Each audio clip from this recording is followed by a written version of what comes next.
Today we have a great opportunity because we have a gentleman by the name of Karlis Vizulis here, CEO of Performance Systematix Inc. in Grand Rapids, Michigan, a company he founded shortly after graduating from the University of Michigan College of Engineering here in Ann Arbor. How many have heard of the company Performance Systematix? Not a lot. But that's part of what I like about this story. This company is a global company sitting here in the state of Michigan, has a far reach, and has some of the top tier clients in the world. Its influence is felt by probably everyone in this room. If you've ever opened a certain container or bought things from companies that use containers, they produce semi-porous lids that help in transportation of powdered and liquid chemicals and other products. What I love about Karlis is he's a real guy. While a student at the University of Michigan, he drove his blue Volkswagen Beetle up and down the steps of Angel Hall. I want to leave you with one image that, from my perspective, of all the things that you could take away from this class today, but maybe even from the entire lecture series, it's this image. A mop. Because it's here with a mop that this story begins. Karlis, in his last year at the University of Michigan, was running short on cash. There was a question about whether he might even finish. And so he was looking around for jobs to do in order to make it possible for him to finish, and he goes to a company here in Ann Arbor called Gelman Sciences and says, "I'll do anything. I used to mop floors. I'll mop your floors." I'll let Karlis tell the rest of the story. Don't forget the mop. I think this is one of the great things that we have in store for us. The final thing that I would say is this is a common read class, so for those of you that are freshmen and participating in the common read at the College of Engineering, there'll be some themes that you should look for in this class. So thank you very much. Without further ado, let me introduce Karlis Vizulis. Thank you, David. First of all, I'd like to thank David Thompson, Ali Epler, Dean Munson, and adjunct professor Thomas Zurbuchen for the opportunity to come back to the university here and share some thoughts with you folks. As you're all filing in here and sitting down, I thought, I've spent the last maybe 25, 30 years keeping my eyes open, ideas and stuff like this. But one of the things that you really recognize later on in life is that you kind of miss being amongst other entrepreneurs because really we think maybe a little differently. And I have a wonderful life in Grand Rapids with my family and community, but everywhere I go, or whether I play golf or anything I do, you always hope that you come across that person that started a company because you truly have something in common. And, seeing all of your faces walk in here, I don't think I've ever been in a room with so many entrepreneurial, spirited people in my life. I'd like to share with you further, but before I do, I want to take this opportunity to recognize my wife, Anda. Anda?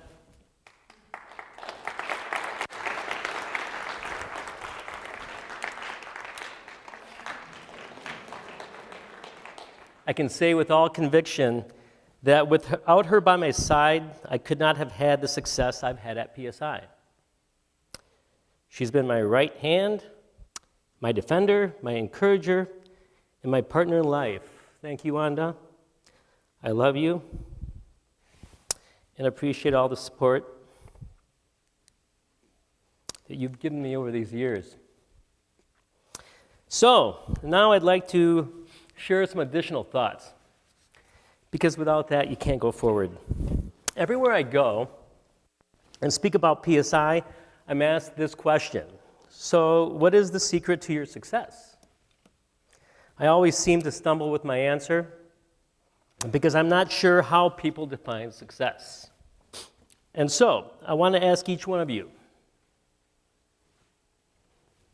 How do you define success? I want to take the moment in challenging you in defining what success is for you. How do you define success in business? I realize that in today's world, we define the success of a company by its financial measures, whether it be found on the income statement or balance sheet.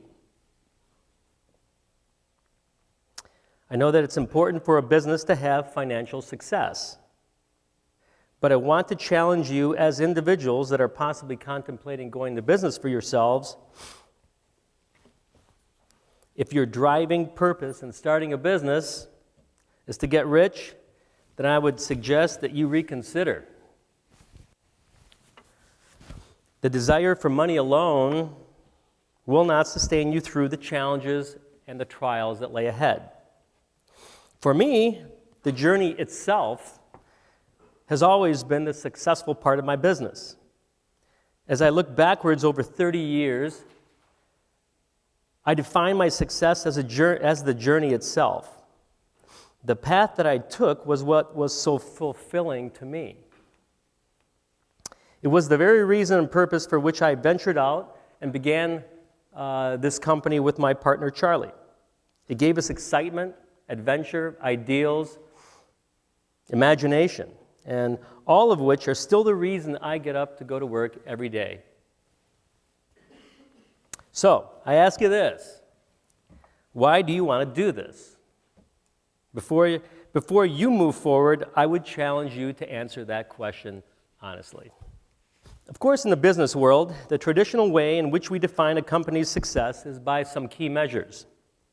These key measures are found in the profitability of the organization, its growth over the years, and the longevity in the marketplace. By all of these measures, PSI has more than met the criteria of success, having been in business for almost 30 years with continued profitability in all of those years. Many people have asked me, Karlis, what makes PSI so successful? What are the keys to your success? My response is the same. There is no special formula. In fact, I believe that is part of the problem today in business. Everyone is looking for the one great idea or the formula. But business schools and universities are busy trying to uncover the one great concept that guarantees success. And it simply doesn't exist. Although there may not be a magic formula for success, I do believe there are some basic building blocks. I wanted to share with you the key components that have helped make PSI a successful company. Listen intently. When I began PSI, my partner and I had an idea. This idea came after watching and listening to the market. If you listen long enough and intently enough, you will eventually hear what people want. And that is exactly what we did. When we were painting that house in that picture, right around that time, it was in year one, I received a phone call from a gentleman that I had befriended a couple of years before, and this company was from Wisconsin. Believe it or not, these people made toilet seats, and on the other side of their business, they made suction canisters that are used in the operating room and post-op. And these people had developed a suction canister with a filter in it. And the filter was a microporous Teflon filter material with a backing on it. And it so happens that this backing, it's the same color as the Teflon. So just, holding the material, you'd say, what direction do I put this in? Well, so as not to generate any scrap, what these people thought they'd do is they'd make it square. Now, that was one of my ideas when we quit our jobs at Gelman and started designing some devices. I went square on everything so that I wouldn't have any scrap. Well, these guys did the same thing, unbeknownst to me, And they were having some problems because the supplier of this filter material to them, they'd ship it to them in stacks, in boxes about this big. There'd be about 3,000 of these little filters, maybe 5,000 in every box. And there was so much static electricity attached to this stuff. I mean, you couldn't even touch it without it like covering you like bees. And so their bright idea was to put a little blue dot on the upper right-hand corner of every piece of filter material so that the production workers in low-light conditions in a molding factory could stick these things in by hand, and provided that they even were put into the box in the right orientation. So they had this problem. If the stuff would go through upside down in their process, it would just goo things up, and it was just an absolute disaster, an absolute mess. And so they asked me, "Hey, Karlis, I found out that you left Gelman Sciences. Any chance you might want to help us?" Yeah. And so what happens is he explains to me what they've gone through, and I told him, well, one of the reasons I left my job was to design this universal suction canister filter. Not really so much different than what you folks have done, except mine's disposable, and you just slap it into your canister. They said, well, no. We've already spent about $1 million on making this happen, and so all we need is the filter material. Well, we didn't want to become just someone who resells filter material because we buy the stuff. And so, I thought about it. I said, well, maybe we can help you out in some way. So Charlie and I got a little creative. We tried something in cutting this stuff into square pieces, and it didn't work real well. And next thing we knew, we had about $1,500 or maybe $2,500 in the checking account, and we spent about half of our money on that project, and it wasn't going to work out. And we thought, how do we save this thing? Oh, had a really interesting idea. Well, rather than just cutting this stuff from a roll of the material, what's if we were to take this material and perf it, like, a movie theater ticket in the old days? I don't know. Maybe none of you have ever seen a movie ticket like that, but anyway. They used to be small, and you'd kind of break them apart. Well, we thought, that's interesting. No one's ever really done that. We've never seen it, and there's not that many players in that industry. And so we cut the stuff with these perfs. Lo and behold, worked beautifully. Didn't damage the material. It was always oriented because it came right off the roll.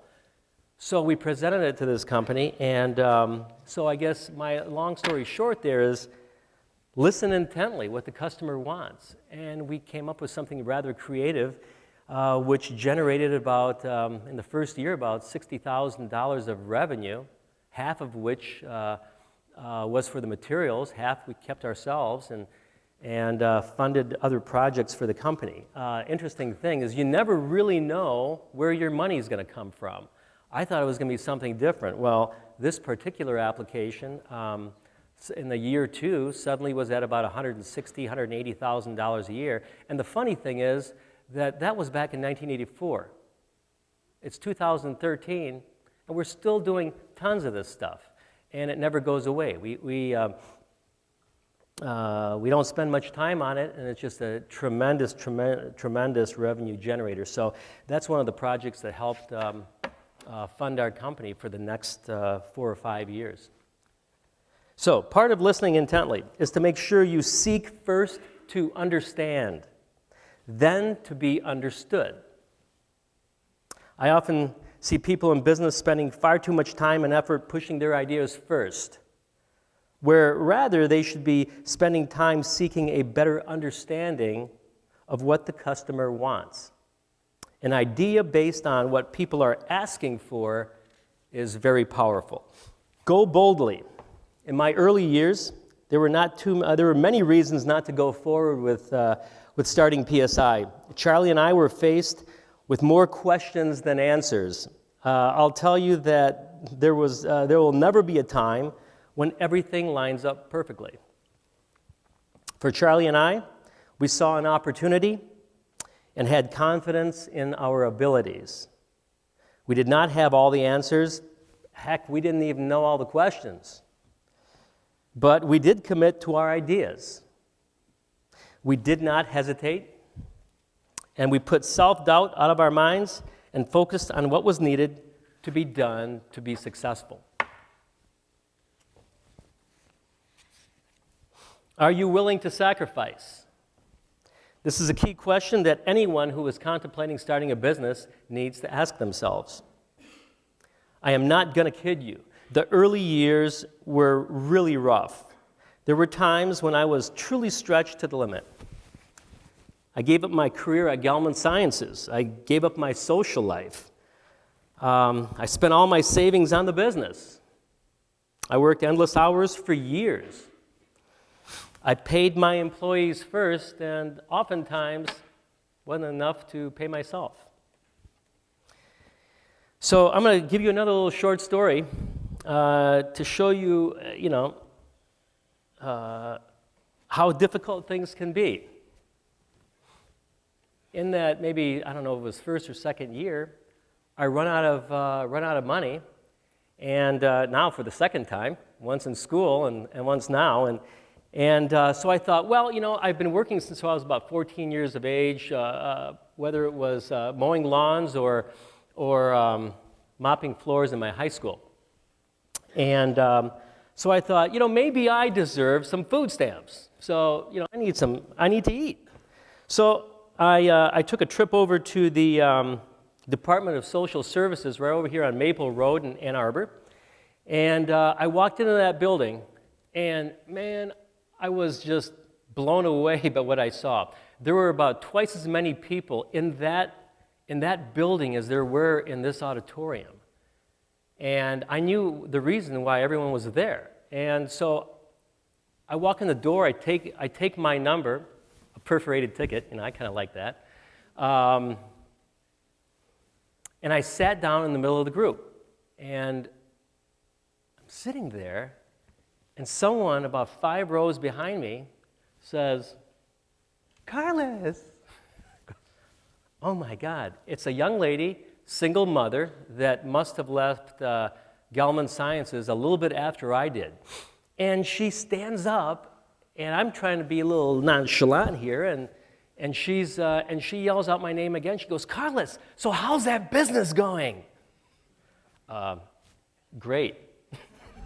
That was a really humbling experience. Now, so they call my number, and I go up to the front of the room to see the gatekeeper, the lady that's going to make the decision on whether or not I get food stamps.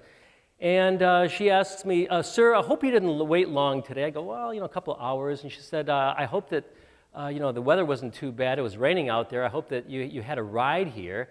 And I said, "Well, yeah, I drove my car." And she said, "Really? So what's your car worth?" I go, "Why?" She goes, "Well, it's just a standard question."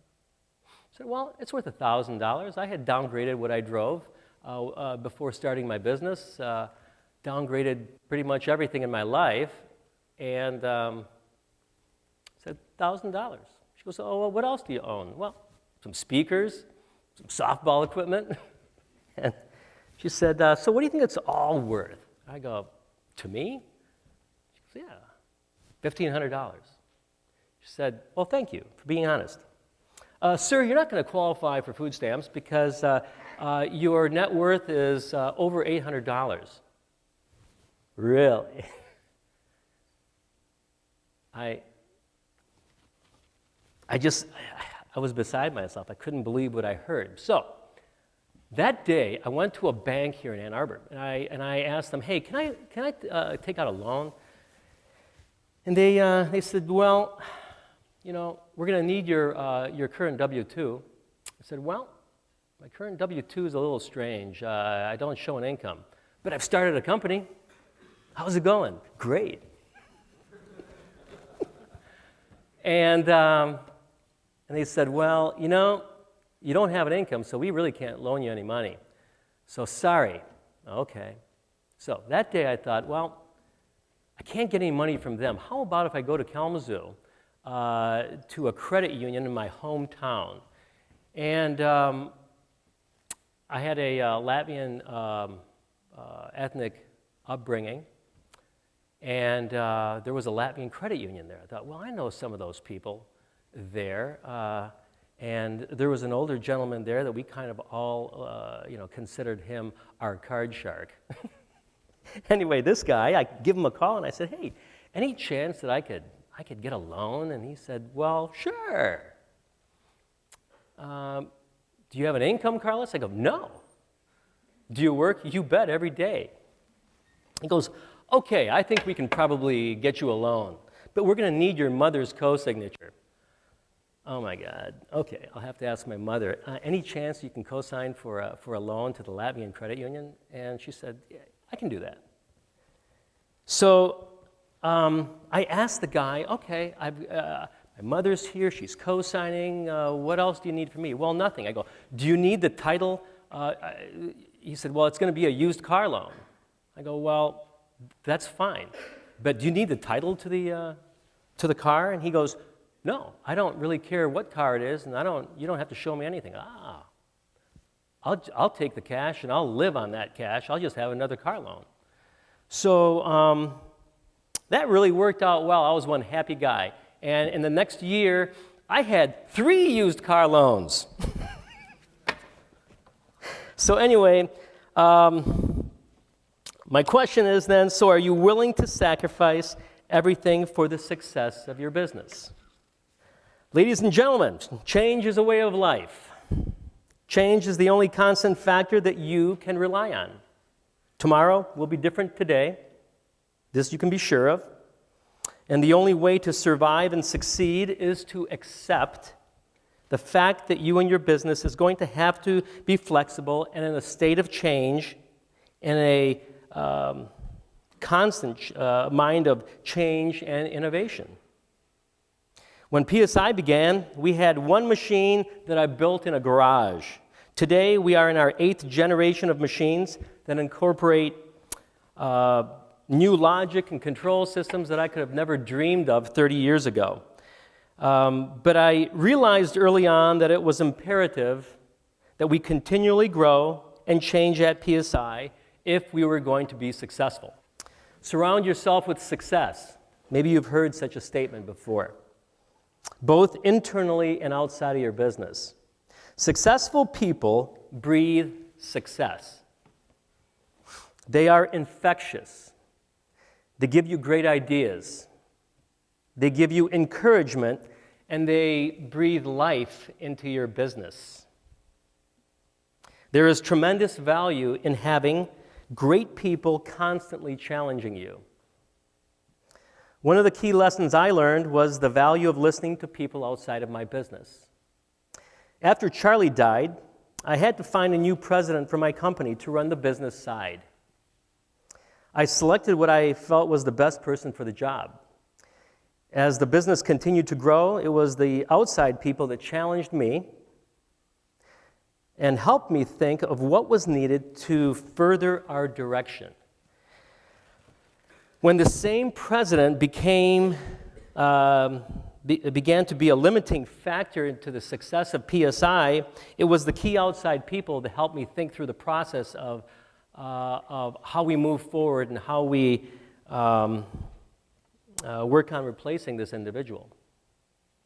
I learned that in order for PSI to continue to be successful, I needed talented and really positive people in key positions. There's an old concept called the law of the lid. Has anyone here ever heard that? The law of the lid. Maybe I'm dating myself, but this concept states that people in your organization will only grow to the level of the leaders above them. If your leaders do not continue to grow, or if they are preventing the growth of others, then your company will probably eventually fail. The lid has been placed on your organization through the unwillingness of your leader to allow others to grow. This is extremely damaging, And this is what had happened to PSI at one point. It is imperative that you, as the leader of your organization, understand the need to acquire better people than yourself in all areas of your business. You cannot do this alone. Finally, I want to talk about perseverance. There is probably no greater attribute that a company needs embedded throughout its culture than that of perseverance. As many of you know, life is not easy, nor is a business. We are in a global economy where we are thrust into competing with businesses on a global basis. Economic climates are difficult and don't seem to be stabilizing soon. For customers' expectations are fickle and demanding. There are more questions than answers. There are overwhelming problems and obstacles to all businesses every day. In order for you and your organization to succeed, you have to embed in the very fiber of your organization the concept of never quitting or giving up. It is okay to have failures. It is not okay to quit. Throughout my journey of 30 years with PSI, I have had countless setbacks and obstacles. I faced product failures. People disappointed me. Customers were relentless in their expectations. In fact, our manufacturing process is so delicate that we faced problem failures on a daily basis on the manufacturing floor. It was our continued perseverance that ultimately gave us the new ideas and solutions that overcame the very problems that we faced. And by overcoming the problems that our competitors gave up on, we were able to create new value to our customers and ultimately became even more successful. So today at PSI, we embrace problems and obstacles as a way to differentiate us in the marketplace. We give thanks for the difficulties, for we know it is because of these huge hurdles that others cannot overcome and that we have overcome that has given us our success. And lastly, success isn't the result of spontaneous combustion. You must first set yourself on fire. My hope and prayer for each one of you is that your dreams and aspirations begin to kindle a fire within yourselves. May you follow your dreams boldly, and may you enjoy the journey along the way. Thank you, and go blue.